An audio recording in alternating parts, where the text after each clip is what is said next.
오늘 함께 살펴볼 하나님의 말씀 마가복음 11장 27절부터 12장 12절의 말씀입니다. 무엇을 심고 계십니까? 라는 제목으로 함께 살펴볼 텐데요.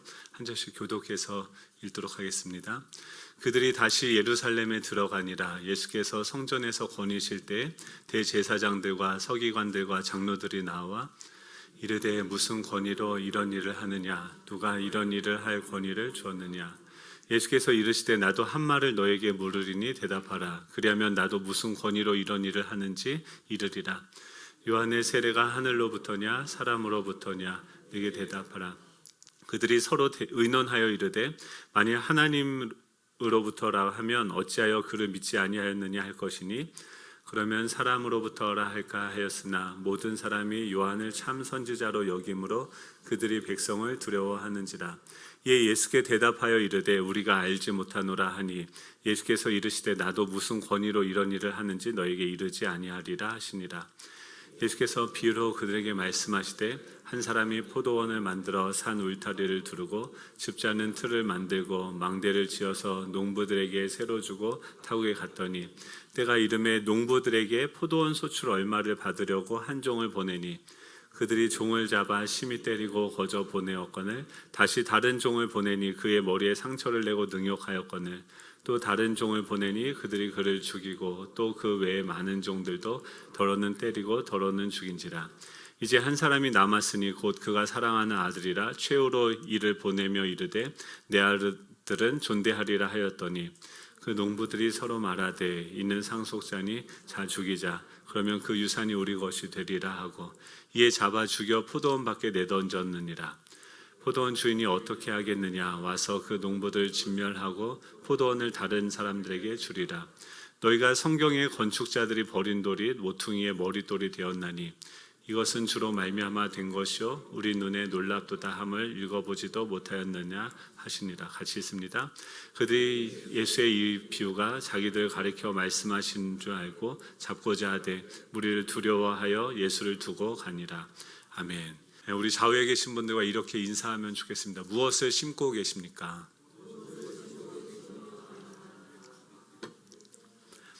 여러분 이제 씨를 뿌리는 계절이 왔죠.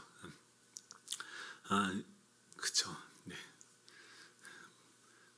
심고 계십니까? 네.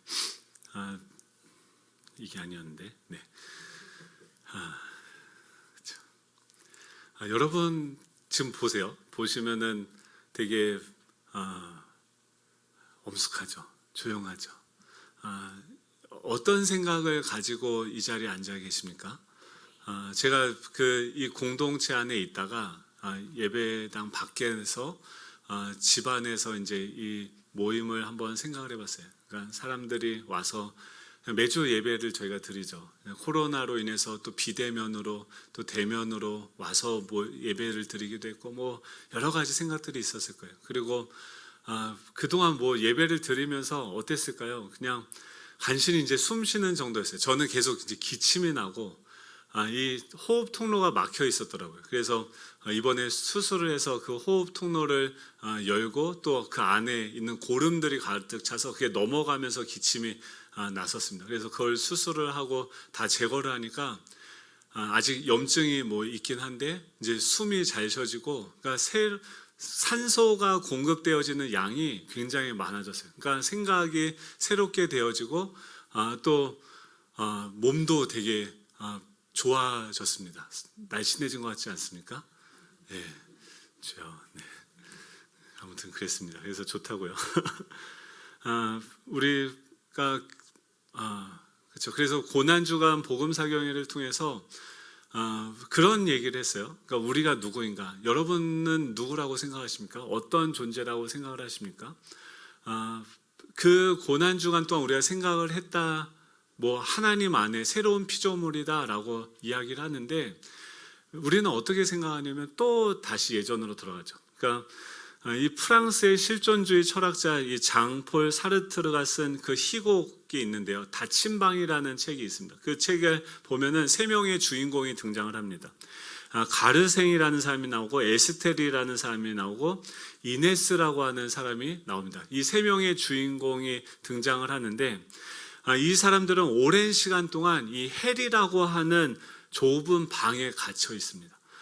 이 방은요, 창문도 없고요, 출구도 없습니다. 그 비좁고 밀폐된 방에서 갇혀서 그들은 그 곰팡이가 퀴퀴하고 그런 냄새들이 나는 데서 호흡을 하며 그 갇히고 어두운 공간 안에서 제한된 그 인식된 그 공간 안에서 생각하고 말하고 이야기하겠죠. 어떤 말들이 그들 안에서 주고 오고 가고 했을까요? 갇힌 방 안에서 아무것도 보이지 않고 폐쇄되어진 그 속에서 나눴던 그들의 대화, 그리고 그 대화를 근거로 해서 그들은 어떤 행동들을 하게 되어졌겠죠. 그들은 갇힌 방 안에서 갇힌 사고로 갇힌 대화를 하면서 갇힌 행동들을 했겠죠. 그들은요, 여전히 날마다 자신의 처지와 처지에 대한 불평과 원망의 이야기를 쏟아내게 됩니다. 그런데 어느 날 갑자기 이 방의 문이 열려요. 그리고 밖으로 나갈 수 있는 기회가 펼쳐집니다. 만약에 여러분들이 그런 방 안에 갇혀 있었다고 한다면, 그리고 그러다가 문이 열리는 이 기회를 맞게 되어진다고 한다면 여러분들은 어떻게 하시겠습니까? 우리는 당연히 이 문이 열리면은 갇혀있던 사람들이 바로 뛰어나갈 것처럼 생각을 해요. 그런데 놀랍게도 이 희극 속의 이 세 주인공은 머뭇거리다가 이내 탈출하는 것을 포기하게 됩니다.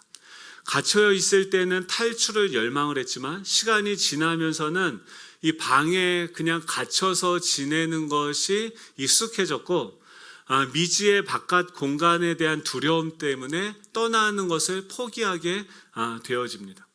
그리고 그들은 계속해서 그 안에서 자신들이 무언가를 할 수 없는 그 이유를 찾고 그 이유를 가지고서 계속 원망하고 불평하는 그런 이야기들을 하게 되어지는 거죠. 두 개의 얼어붙은 연못이 있어요. 연못이 있는데 한 연못에는 엄청나게 많은 인파, 100명이 넘는 사람들이 그 연못 위에서 스케이트를 타고 있어요. 또 그 옆에 똑같은 연못이 하나 있는데 거기는 아무도 스케이트를 타고 있지 않습니다. 그렇다고 한다면 여러분들은 두 개의 연못이 있었을 때 어디로 가셔서 스케이트를 타시겠습니까?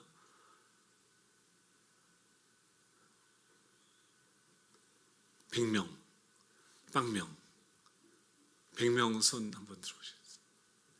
네, 그렇죠. 빵명. 빵명도 많으시네요. 네. 대부분 사람들이 뭐라고 하냐면 대부분 사람들이 뭘 생각해요? 사람이 많다는 것은 그만큼 더 안전하다라고 무의식 중에 판단하기 때문에 그 판단한 생각대로 행동하게 되어져요. 그렇죠? 근데 한번 가만히 생각을 해보십시오. 지금 똑같은 환경이에요. 똑같은 연못이에요. 그러면 이쪽에서 100명이 스케이트를 탈 수 있다라고 하는 것은 똑같은 조건에 이쪽 연못도 꽁꽁 얼어 있었겠죠. 그런데 사람들은요, 자신이 그것을 판단하고 생각하고 어떤 결정하는 것보다도 그냥 익숙하게 지금까지 해왔던 그런 방식들, 또 사람들이 그냥 많이 가니까 당연히 그것이 옳은 것이다라고 생각하면서 그 새로운 곳을 도전하는, 이 새로운 논으로 가서 새로운 연못으로 와서 스케이트를 타는 것들을 포기한다라고 하는 것이죠. 지난 한 주간 여러분들의 삶은 어떠셨습니까? 여러분들은 뭔가 새로운 어떤 도전들, 그러니까 하루 그냥 날마다 코로나니까 지금 이번 1년 동안 2년 동안 이렇게 살아왔으니까 또 과거에 나는 이런 실패와 또 이런 어떤 나는 능력이 없으니까 이런 과거의 어떤 그런 생각들을 근거로 토대로 해서 거기서부터 생각을 해서 그냥 한 주간 지난주에 살아왔던 방식대로 그냥 꾸역꾸역 살아오시지는 않았습니까? 지금 지난번에 본문이 뭐였냐면 무화과 나무가 있었는데 예수님께서 그 무화과 나무가 누굽니까? 이스라엘 백성이죠. 무화과 나무를 거기에 심으면은 그 나무를 심는 어떤 목적이 있고 기대가 있겠죠. 근데 그 무화과 나무의 열매가 하나도 맺혀지지 않는 것을 보시고서 예수님께서 그 무화과 나무를 혼내셨어요. 왜 혼내셨을까요? 그들을 향한 기대가 있는데, 소망이 있는데 그 기대와 소망을 따라서 움직인 것이 아니라 이 무화과 나무는요, 잎만 무성했다는 것은 뭐냐면 이 무화과 나무가 왜 열매를 맺지 못했을까요? 열매를 맺을 생각을 아예 하지 않았어요. 만약에 열매를 맺으려고 한다면 어떤 목표를 세우고 그 꽃을 피우고, 꽃을 피우기 위해서 내가 집중을 해야 되고 몰입을 해야 되고, 꽃을 피우고 또 열매를 맺기 위해서 내가 그 다음에 어떤 뒤따라오는 어떤 행동들을 하고 계속해서 뭔가를 해야 되는데, 지금 그 이스라엘 백성들이 왜 꽃을 피우고 열매를 맺을 생각을 하지 못합니까? 이미 로마에 지금 피지배국이 되었죠. 핑계가 너무 많죠. 이유가 너무 많죠. 로마에게 이미 나라를 빼앗겼고, 그 상황에서 우리가 빠져나갈 수 있는 출구가 이미 다 폐쇄되어졌고, 또 개인적인 능력으로 이 상황들을 바꿀 수 없다라는 그 생각이 그들을 아무것도 기대하지 못하게 하고 꿈꾸지 못하게 하고, 그냥 아예 포기한 채로 날마다 하루하루 주어진 그 삶을 로마의 종이 되어서 그냥 무의식 속에 그냥 하루하루 그냥 살아가는 거죠. 어제 살아왔던 삶을 오늘도 살고 그러는 거죠.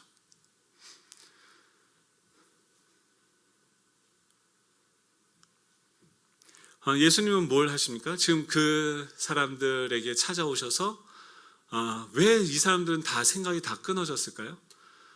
막혀 있는 부분들이 있는 거예요. 그러니까 성전에서 하나님이 지금 그들을 보내셨고, 나를 생각할 때, 제가 이번 주에 이제 토요일 날 저기를 갔어요. 영래 원사님네 이제 모종을 한다고 해서 거기 갔어요. 갔는데 모종이 뭔지 아십니까?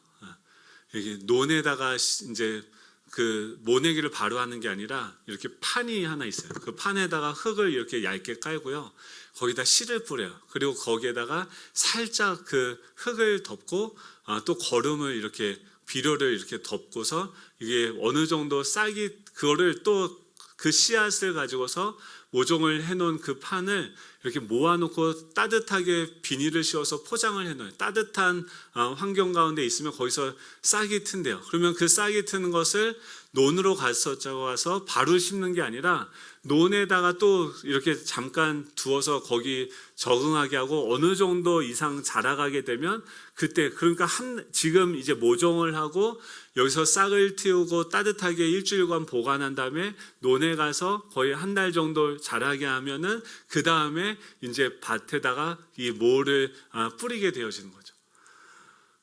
그 모종을 이제 심는다고 저보러 와서 기도를 해달라고 해서 갔어요. 갔는데 가니까 분위기가 달라요.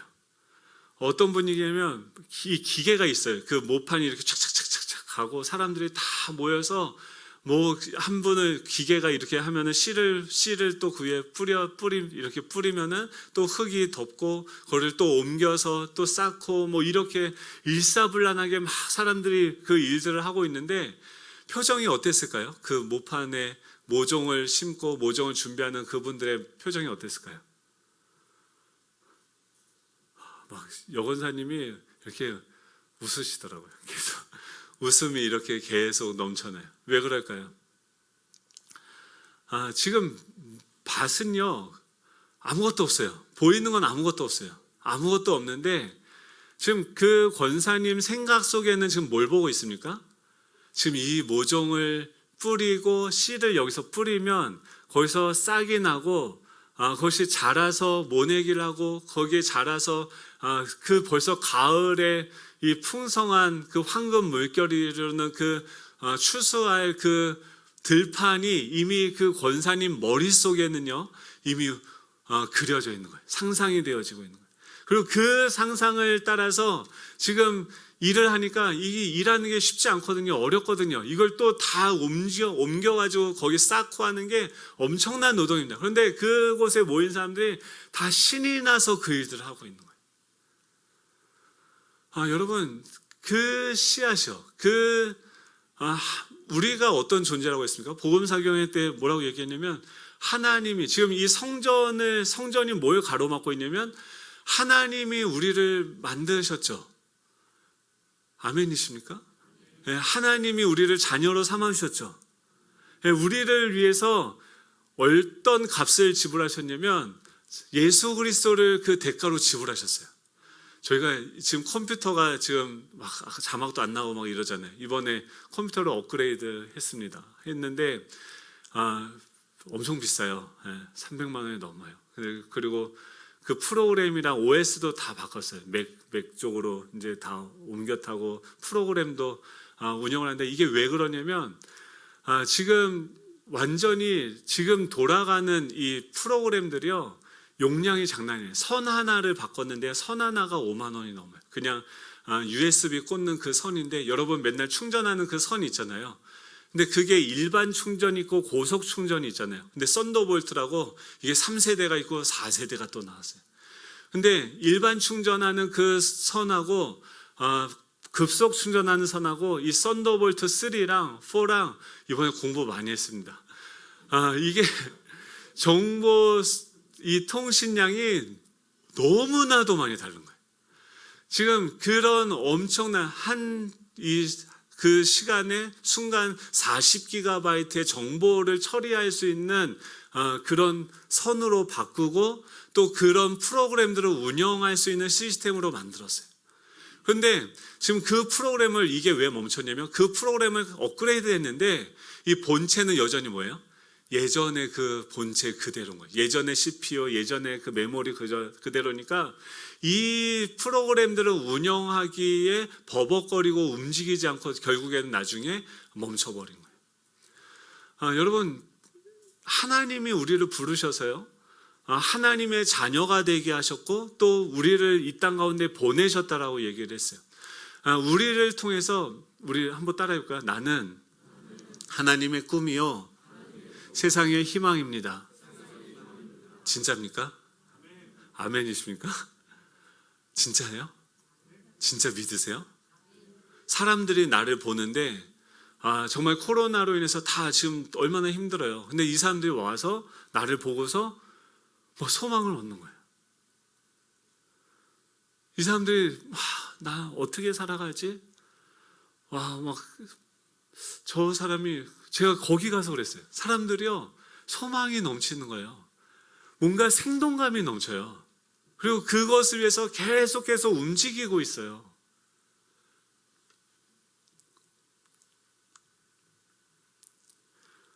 왜, 어떤 차이냐면 지금 이 생각 속에 바라보고 있는 것이 달라요. 지금 그분들은 뭘 보고 있냐면 이 가을에 추수할 그 곡식들, 지금 내가 이것을 뿌렸을 때 그것을 통해서 얻게 되어질 열매들을 보게 되어지니까 지금 계속해서 그것을 뿌리게 되고 할 수 있는 게 너무 많죠. 핑계댈 거 너무 많죠. 날씨가 어떻고 뭐가 어떻고 뭐 안 움직일 수 있는 이유들 너무 많죠. 근데 그것을 꿈꾸는 사람들은 계속해서 그 씨앗을 뿌리고 물을 주고 그것을 지켜보면서 이게 얼마나 자라가고 커가는지 이 태도가요 완전히 다르더라고요. 하나님께서 우리를 통해서 정말 우리를 하나님의 꿈이고 세상의 희망, 하나님은요 꿈이 있을까요 없을까요? 여러분 꿈이 있으세요? 여러분들 날마다 아침마다 일어나면서 비전이 있으세요? 있으세요? 꿈을 꾸세요? 아이고 내가 나이가 지금 80인데 꿈이 무슨, 여러분 그러면 아직 여러분을 잘 모르시는 거예요.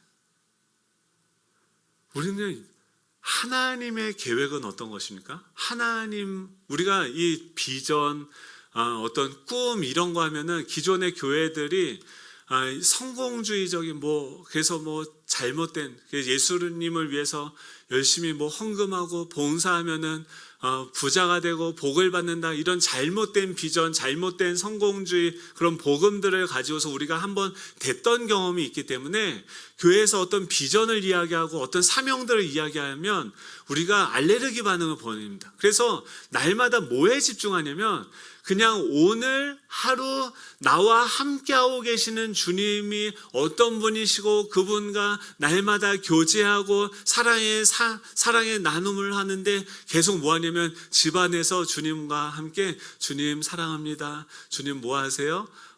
그 자가격리하고 있는 모습과 비슷하죠.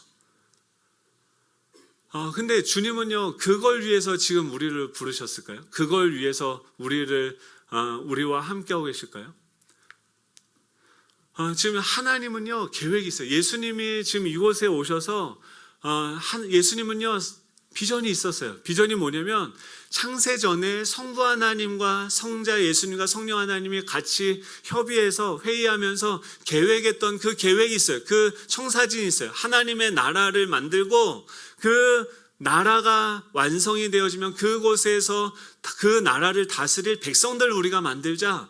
그리고 그 백성들을 통하여서 우리의 존재가 그 백성들을 통해서 반영되어져 온 우주 가운데 이 하나님의 영광, 그 하나님의 탁월하심, 아름다우심을 나타내는 그 하나님의 나라를 우리가 만들자 하고서 하나님은요 그 창조 때 창조의 그 사역을 하셨어요. 그 시대마다 사명이 있으신 거예요. 그때는 무에서 유를 창조하시는 그 일들을 하셨어요. 무엇을 위해서요? 이 하나님의 나라를 이루시기 위해서, 완성하기 위해서 창조의 사역을 하셨어요. 근데 인간들이 타락을 하니까 인간들이 망가지게 되니까 그 다음에 어떤 일을 하십니까? 그 인간들을 회복하시는 그 일들을 하셔요. 그리고 그 회복했음에도 불구하고 계속 인간들이 망가지는 것을 선택하게 되어지니까 하나님 죄를 선택하게 되니까 계속 망가지니까 어떻게 합니까? 하나님이 새로운 예수 그리스도를 우리 가운데 보내셔서 그 아들을 십자가에 못 박혀 죽게 하시고 그것으로 말미암아서 우리 안에 과거의 실패의 경험들, 우리의 상처의 경험들, 우리가 좌절하고 지금 우리 발목을 붙잡는 거 있지 않습니까? 더 이상 내가 꿈을 꾸지 못하게 하고 내가 더 이상 앞으로 나아갈 수 없게 만드는 그런 우리의 발목을 붙잡는 부정적인 생각들이 있지 않습니까? 그 과거의 나를 예수 그리스도와 함께 십자가에 못 박혀 죽고 부활하셨어요. 우리를 새로운 피조물로 만드셨어요. 우리 예전의 컴퓨터를 다 폐기 처분해버리고 새로운 컴퓨터를 우리에게 주셨어요. 여러분, 새로운 컴퓨터가 여러분 집안에 새로운 상자 안에 포장이 되어서 왔다고 생각해 보세요. 어떻게 하시겠어요? 먼저 그것을 뜯어서 여러분들이 소유하셔야 돼요. 그걸 가지셔야 돼요. 왔는데 지금 불신자들은 뭐예요? 이미 그 컴퓨터가 예수 그리스도가 이미 우리 가운데 주어졌는데 그것을 포장지를 뜯지 않고 그것을 소유하지 않아요. 그러면서 계속해서 여전히 구시대 방식으로 손으로 쓰고 또 줄을 그리고 예전의 방식으로 이 시대를, 이 죄와 사망과 이 사단의 권세가 지배하는 이 시대를 내가 스스로 극복해 나가려고 하니까 어떻게 합니까? 좌절하게 되고 실패하게 되고 포기하게 되는 거죠. 이 세상을 이길 수 있는, 이 죄의 능력을 이길 수 있는 새로운 생명을 준 그 선물이 우리 가운데 주어졌어요. 여러분, 그것을 이미 우리가 받은 줄 믿습니다. 아멘이십니까? 하나님이 우리를 새롭게 만드셨어요. 그것을 믿으셔야 돼요. 우리의 생각의 출발이 거기서부터 출발이 돼야 돼요. 근데 제가 이 코로나가 아니라 수술하고 나서 이제 계속 집 안에 있었잖아요. 그러니까 한 3일 지나니까 괜찮더라고요. 새벽 예배 나올 수 있는데 나왔을까요? 안 나왔을까요? 안 나왔어요. 수협에 나올 수 있는데 나왔을까요? 안 나왔을까요? 안 나왔어요. 이런 기회가 어디 있습니까? 집에서 쉴 수 있는, 놀 수 있는 기회가. 그래서 제가 뭘 했냐면 성도님들이 집에서 예배를 드리는 게 어떤가 한번 경험을 해보자. 그래서 새벽에 이제 첫날, 둘째 날, 셋째 날은 어떻게 했냐면 앉아서 이걸 틀어놓고 일부러 침대 위에다 얼마나 이게 예배 가운데 집중할 수 있는지 한번 테스트 해보려고 이걸 틀어놓고선 거기 침대 위에 무릎을 꿇고서 찬양도 하고 열심히 이렇게 말씀을 듣고 했어요. 그러다 이렇게 쓰러지더라고요.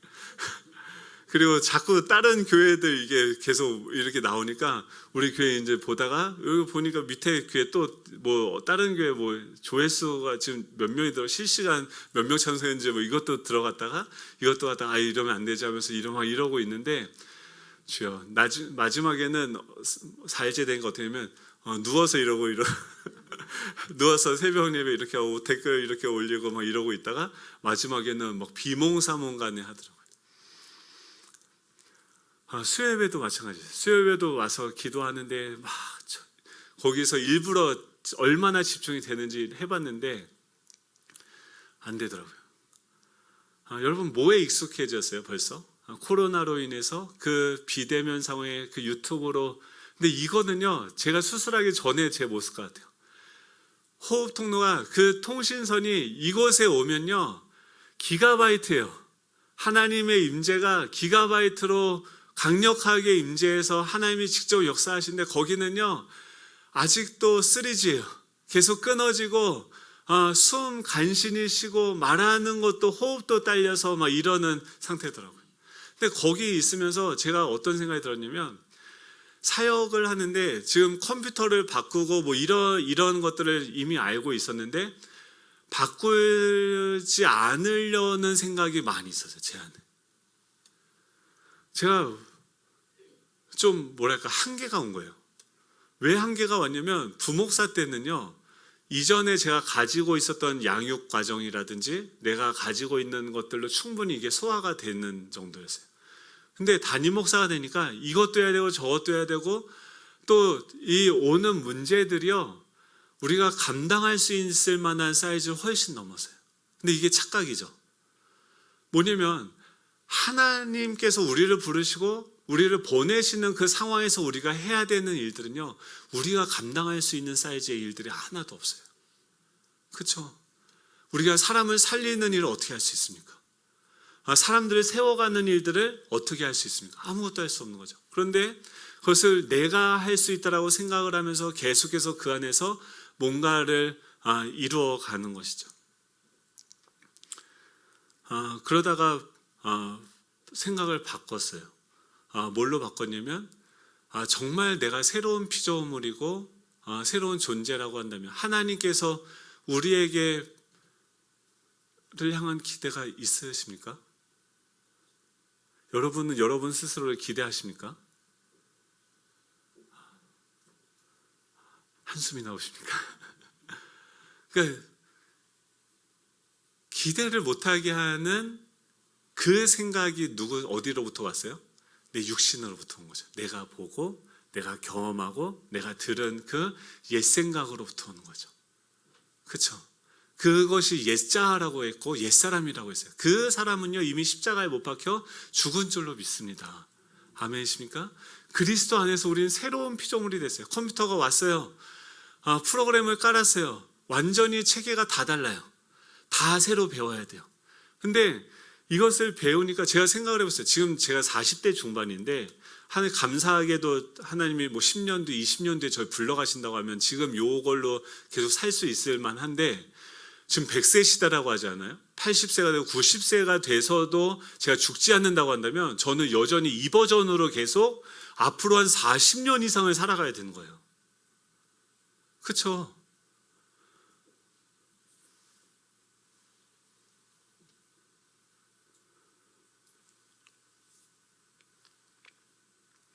그렇다고 한다면 어떻게 해야 됩니까? 지금 여러분들도 날마다 뭔가 새로운 것들을 배우고 그 새롭게 내 안에 들어오는 새로운 생각들이 유입이 되어지고 그것이 그 생각 안에서 내가 뭔가를 도전하고 그 생각의 씨앗들을 뿌려야 되는 거죠. 그래야 가을에 추수할 게 있어요. 저희가 뭘 도둑맞았냐면 지난 2년 동안 이 코로나라는 이 상자 안에 갇혀서 다 할 수 없다, 뭐 할 수 없다, 뭐 할 수 없다 하면서 아무것도 씨를 뿌리지 않고 그냥 뭐 하냐면 그냥 창문 열려 있거나 그냥 숨만 쉬면서 지내온 거예요. 근데 여러분 그 속에서도 우리가 보지 않았습니까? 어머니가 간다라는 그 사역을 하니까 코로나가 있을 때 우리가 어떤 사역들을 도전했을 때 그것을 통해서 엄청나게 사람들이 행복하고 살아나는 일들을 경험을 했죠. 사실 우리는 한 번도 갇힌 적이 없어요. 하나님의 사역은요 한 번도 멈출 수가 없습니다. 하나님은 여전히 지금도 일하고 계시고 우리를 통해서 우리가 그 하나님의 생각을 따라서 사고하고 도전을 했을 때 그것을 이루어갈 수 있는 모든 자원들을 하나님은 이미 다 준비하고 계세요. 근데 우리는 뭐 하냐면 그 속에서 계속 이 선물을 받고 포장지를 뜯은 다음에 그것을 펼치고 전원을 공급하고 사용을 하고 어떻게 배워가야 되는지 이런 태도가 아닌 거예요. 어떤 태도냐면 그냥 옛사람의 태도, 그냥 익숙한 대로 어저께도 그렇게 살아왔고 예전에도 이렇게 하니까 됐어. 오늘도 그거 가지고 살 수 있을 거야 라고 생각하면서 그냥 날마다 익숙한 과거의 방식대로 살아가는 거예요. 여러분, 이 과거와 오늘 결별하시길 축복합니다. 우리는요, 새로운 시대를 살아갑니다. 새로운 환경을 살아가요. 새로운 시간을 살아가요. 그곳을 살아가는 것은요, 새로운 생각들을 가지고서 살아가야 되는 거죠. 지금 예수님은요, 지금 이곳에 오셔서 딱 보니까 뭐가 문제예요? 지금 그 사람들의 생각 회로를 하나님으로부터 공급을 받아서 이 사람들이 왕같은 제사장으로 이 모든 피조물을 대신해서 이곳에서 하나님의 영광을 나타내는 존재로서 그 하나님을 찬양하고 예배하는 기능들이 있어야 되는데, 하나님의 생각이 그들 가운데 흘러가야 되는데 그 통로가 꽉 막혀 있는 거예요. 그러니까 예수님은 뭐 합니까? 그 성전을 다 뒤집어 엎어버리시는 거예요. 그리고 어떻게 해요? 이 성전은 허물라, 내가 새로운 성전을 너희들에게 주겠는데, 그 성전은 뭐예요? 이제 움직이는 교회고 뭐 이런 것들이죠. 그런데 그런 것들을 할 때 예수님의 태도나 그 자세는 어떻습니까? 당당해요. 사람들이 와서 그 일들을 하니까 이 대제사장들과 서기관들과 장로들이 와서 예수님에게 딴지를 겁니다. 당신이 지금 무슨 권위로 와서 이 성전에 이렇게 쑥대밭을 만드냐라고 질문을 해요. 근데 예수님은요, 그들의 질문에 대해서 당당했어요. 여러분도 당당하길 축복합니다. 이 예수님의 말씀에는요, 권위가 있었어요. 왜 권위가 있었냐면 그 생각의 출처가 분명한 거예요. 권위는 어디서부터 오냐면요, 우리의 능력이나 경험이나 이런 것으로부터 오는 것이 아니라 그 생각의 출처가 분명하게 되어지면 거기서부터 권위가 오는 거예요. 지금 예수님은요, 하나님이 나를 보내신 이유가 뭔지 명확하게 하셨어요. 지금 이 땅에 믿는 사람이 아무도 없어요. 아무도 하나님을 예배하지 않아요. 그리고 아무도 그 일들에 대해서 잘못됐다라고 생각하지 않고 다 그 방향으로 가요. 근데 예수님은요, 하나님의 뜻이 뭔지 정확하게 아셨기 때문에, 또 하나님이 나를 보내신 목적을 아셨기 때문에 그 하나님의 뜻에 근거해서 생각하고 그 행동을 하신 게 뭐냐면 이 성전을 뒤집어 엎어버리시는 일을 하시는 거예요. 그리고 그 앞에 십자가가 있는데도요, 그것을 향해서 나아가는 거죠. 예수님은 자신을 누구라고 생각하셨을까요? 하나님의 자녀로 자기를 인식해요. 그리고 하나님이 나를 보내셨다라고 생각하면서 내가 가는 곳마다 하나님께서 나를 보내셨으니까 나를 만나는 이 모든 사람들이 나로 말미암아 복을 받을 것이다. 하나님께서 저 사람들을 회복하고 살리는 일들을 하실 것이다. 이 하나님이 나를 보내셨기 때문에 그들에게 이 소자야, 그 너의 침상을 들고 일어나라라고 선포할 수 있는 거예요. 어떻게 감히 이런 말을 할 수 있습니까? 그 생각의 뿌리가, 출처가 뭐예요? 하나님이 나를, 이 사람들을 살리기 위해서 보내셨다는 것을 믿고 있기 때문에 그 사람들에게 죄를 사하고 그 사람들을 살릴 수 있는 그 생각들을 하고 그 말을 하고 그 행동을 하시니까 그 일들을 어떻게 해요? 하나님께서 이루어 가시는 거죠. 근데 이 제사장들은요, 불안해요.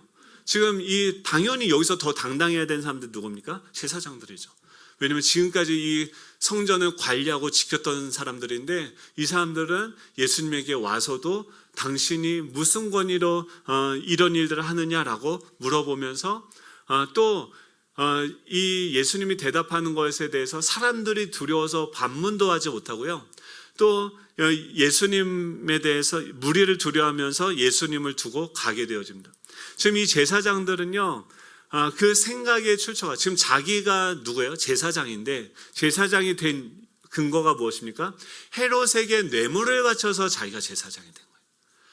그러니까 자신의 존재를 지탱하고 있는 것은 뭐냐면 정통성이 없고 그냥 거짓된 자신이 만들어낸 그 허상 위에서 자기 존재가 있는 거예요. 그러니까 이 사람이 자기의 존재를 유지하기 위해서는 뭘 해야 됩니까? 계속해서 그 돈으로 그 제사장이라는 지위를 샀기 때문에 이 돈이 계속 있어야 그 제사장의 지위를 유지할 수 있는 거죠. 그래서 그 돈을 벌 수 있는 그 방법들을, 이 사람들을 사용해서 돈을 버는 그 일을 하고 있는데 결국 어떻게 됩니까? 여전히 계속 불안해하고 두려워하고 또 결국은 어떻게 됩니까? 그것을 위해서 일하다 나중에 그들의 모든 권리와 지위는 박탈당하게 되고 멸망하게 되어지는 거죠. 여러분, 이 잘못된 권위에 쌓은 인생은요, 불안해요. 여러분, 불안하십니까? 아니면 기대가 평안하십니까? 여러분, 염려가 많으십니까? 기대가 많으십니까?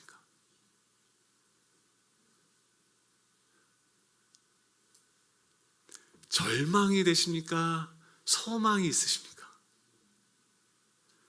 성경은요, 진리는 뭘 얘기하고 있냐면 우리가 하나님의 꿈이고 세상의 희망이다라고 얘기해요. 하나님이요, 우리를 믿고 이 세상을 맡기셨어요. 지금 예수님이 그 제자들을 부르셔서 마치 모종을 하듯이 자신의 사명은, 비전은 무엇이냐면 하나님의 나라를 완성하는 것이에요. 그것을 위해서 미션은 뭐냐면 그 비전을 이루기 위해서 내가 무엇을 해야 되는지 예수님은 명확하게 알고 그 일들을 계속해서 자신의 그 타임 스케줄대로 행동해서 가셨어요. 여러분, 이 비전과 그 사명이 여러분들의 삶을 지금 끌어가고 계십니까? 아멘이십니까? 이것을 오늘 되찾아야 돼요. 하나님은요, 그 나라를 완성하실 거예요. 그리고 그 나라를 완성하시기 위해서 예수님께 주신 사명은 뭐냐면 두 가지요. 십자가하고 하나는 제자를 훈련시키시는 것이었어요. 제자를 준비시키는 거. 왜냐하면 예수님이 십자가에 죽으시고 부활하신 다음에 이 제자들을 통해서 이 땅을 다스리게 하려고 이 제자들을 키우는 게 예수님의 사명이었어요. 그리고 그 사명의 바톤을 이어받은 우리의 사명은 무엇입니까?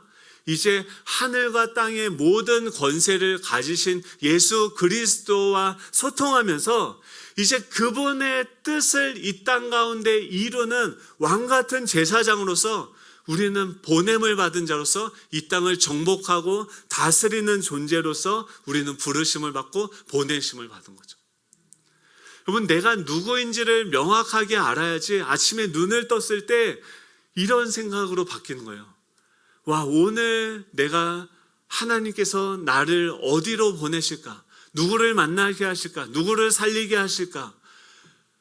이 생각들이 우리 가운데 날마다 샘솟아 나기를 축복합니다. 와, 제가 이게 그냥 목표를 잃어버린 거예요. 비전을 잃어버린 거예요.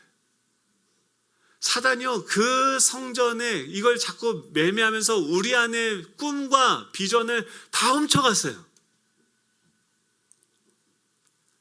여러분, 큰 영원 속에 있는 여러분 자신을 발견하셔야 돼요. 하나님의 계획 안에는 하나님은 이미 과거, 현재, 미래를 이미 동시에 보고 계시고 그 안에 우리의 완성되어 있는 미래가 이미 펼쳐져 있습니다. 하나님 나라가 완성이 되면요, 여러분, 그곳에서 우리는 영원토록 그 하나님과 함께 그 나라를 다스리게 될 것입니다. 그렇다고 한다면 그 나라를 다스리기 위해서 필요한 그 자질들을 이 땅에서 우리가 계속해서 배워가셔야 돼요. 언제까지요? 죽기 전까지 하셔야 돼요. 나이가 80이 되고 90이 되고 100세가 된다 하더라도 어떻게 사람들을 살리고 어떻게 사람들을 세워나가고 사람들이 잘못된 방향으로 갔을 때 그것을 조직을 어떻게 움직이고 이것들을 어떻게 운영할지 계속 고민하면서 계속 우리가 업그레이드 돼야 돼요. 1차원에서 율법의 시대에서 이제 2차원 그 성막으로 보여지던 시대에서 이제 3차원 예수 그리스도가 오셨다고 한다면 이제 4차원 그 성령 하나님을 통해서 이제 부활한 그 몸은 어떻습니까? 이 공간의 지배를 받지 않고 예수님은 이곳에서도 나타나시고 저쪽에서도 나타나시면서 다양한 모습으로 우리 가운데 역사하셨죠.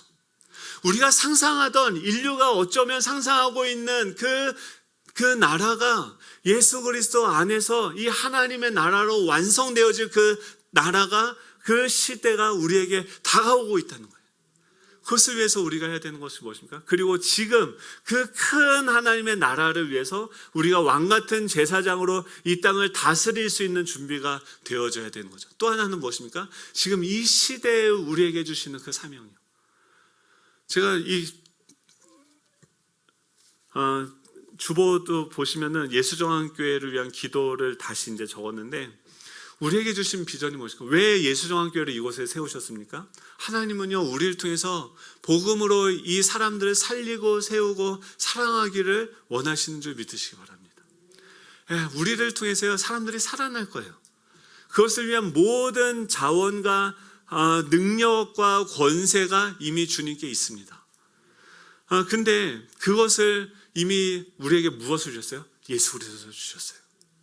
이미 그곳에 상자 안에 갇혀있는 자들을 끄집어내고 살릴 수 있는 그 복음을 이미 우리에게 주셨어요. 그것을 가지고 그 사람들 살리면 돼요. 눈이 먼 사람들, 상자 안에 갇혀서 여전히 과거의 좌절과 절망 가운데 갇혀있는 그 사람들에게 눈을 열어주고 하나님께서 당신에게 나갈 수 있는 예수 그리스도라는 새로운 길을 주셨다는 것을 그들에게 제시할 수 있습니다. 그 일들 할 때 이 생각은, 이 복음은 하나님의 생각에 근거한 것이기 때문에 이것이 우리를 통해 선포되어졌을 때 그 뜻은 반드시 이루어지는 거죠.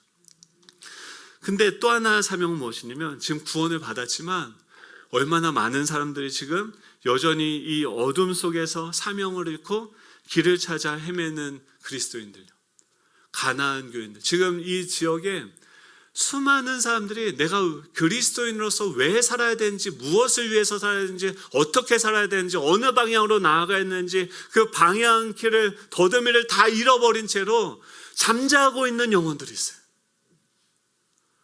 제가 이번 주에 하나님 주신 은혜로 제가 깨어났어요. 잠에서 깨어났어요. 이 하나님의 나라의 비전이 보이니까, 그것을 위해서 우리에게 주신 그 사명이 보여지니까 이건 태도의 차이예요.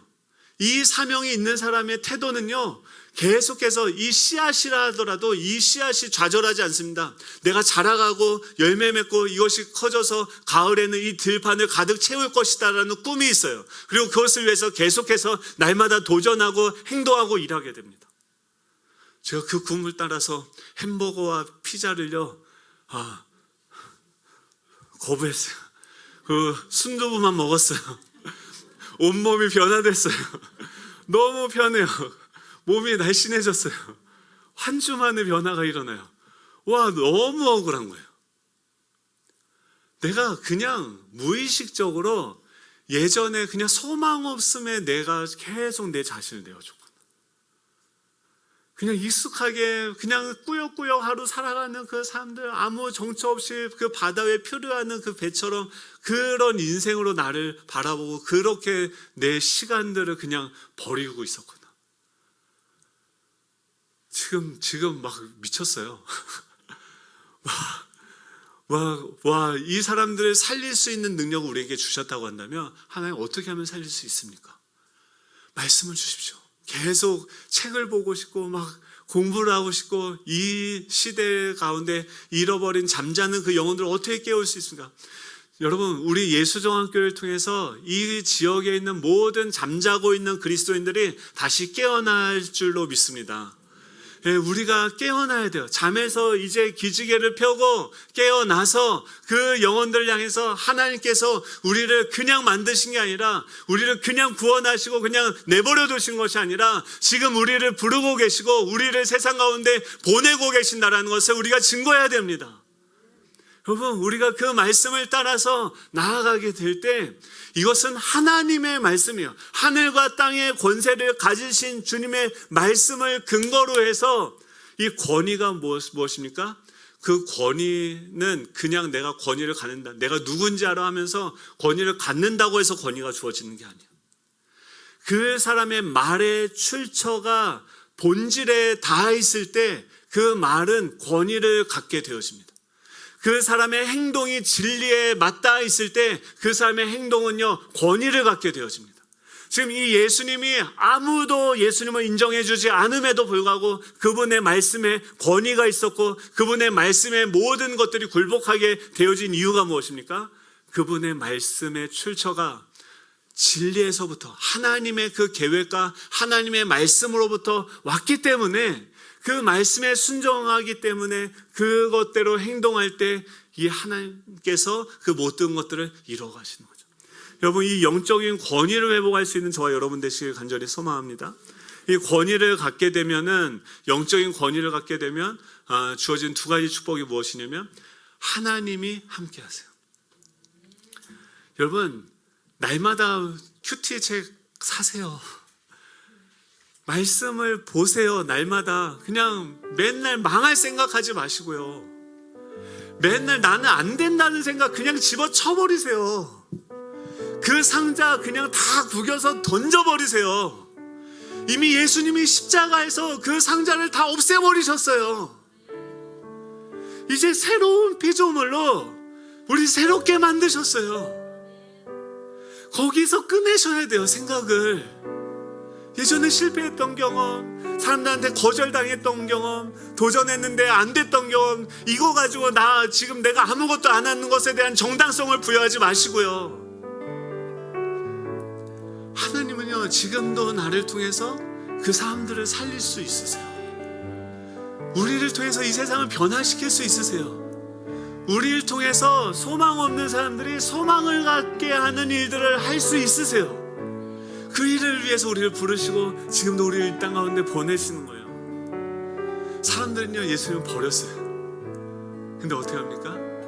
그 버린 돌 위에 하나님은 건축주가 되셔서 자신의 그 나라를 세워가시는 거예요. 여러분, 우리의 삶이, 우리의 생각이, 우리의 행동이, 우리의 말이 하나님의 그 진리 위에 세워지기만 한다면 우리는요, 영적인 권위가 회복되어지는 줄 믿습니다. 그 말씀을 선포하고 그대로 행동하면서 나아갈 때 하나님은 우리 위에서 그 자신의 나라를 세워가시는, 그 건축하는 일들을 행하실 거예요. 여러분, 기대하십시오. 그 씨앗을 뿌렸어요. 가을 되면 어떻게 될까요? 넓은 들판에 엄청난 그 열매들, 수확하는 기쁨들에 넘치게 될 거예요. 잔치를 벌이는 거예요. 여러분, 그 수확의 때를 보면서 지금 정말 겨자씨만한 작은 꿈이지만, 작은 씨앗이지만 지금 심으셔야 돼요. 안 심으면 nothing, 아무것도 없어요. 아우, 진짜. 여러분,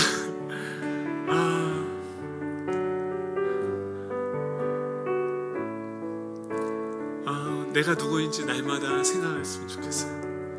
하나님이 자녀 삼으셨고 우리를 믿어서 이 땅을 맡기셨어요. 여러분의 가정을 맡기셨고, 자녀를 맡기셨고, 여러분의 직장을 맡기셨고, 여러 사업을 맡기셨어요.